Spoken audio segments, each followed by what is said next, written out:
माझ्या राजकारणाचे दिवस हे निवडणुकीपुरते असतात. त्यानंतर मी समाजकार्याला सुरुवात करतो किंवा समाजकारण करतो.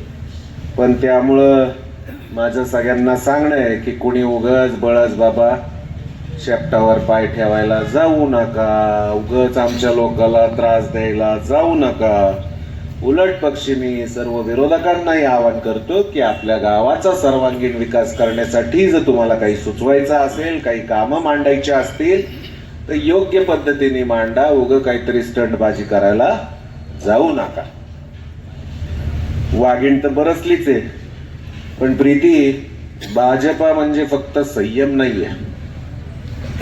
वेळ आली तर परफेक्ट नियोजन आणि करेक्ट कार्यक्रम हे भाजपचं सूत्र आहे. मला समोरच्यांना एक या निमित्ताने सांगायचंय, बऱ्याच गोष्टी कानावर येतात पप्पा. कुठेतरी यांचे आंडू पांडू.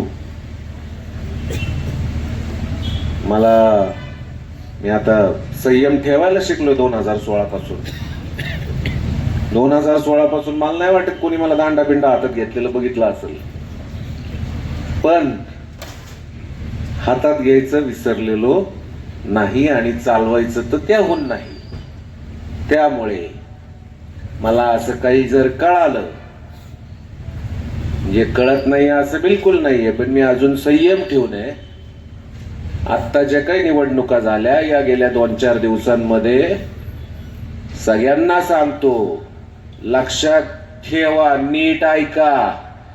जर यदा कदाचित आमच्या कुठल्याही कार्यकर्त्याकडं वाकडी मान करून बघितलं, जरी या 3 दिवसात तर फार बोललेला आहात, पण इथून पुढं जर यदा कदाचित वाकडी मान करून जरी बघितलं तर मी तांगड्या काढल्याशिवाय राहणार नाही, हे सगळ्यांच्या साक्षीने सांगतोय. संयम ठेवलाय तर त्याचं अंत बघू नका. काही गैरसमज असतील की माझ्याकडे काही येत नाही किंवा काय, तर माझ्याकडे बऱ्याच गोष्टी आल्या, परंतु प्रथम नागरिक या नात्याने संयम ठेवलाय. जर एखादं कार्ट घरातलं बिघडलं तर त्याला नीट करायची जबाबदारी ही माझ्याकडे आहे आणि ती पाळल्याशिवाय राहणार नाही, एवढं तर नक्कीच सांगतो.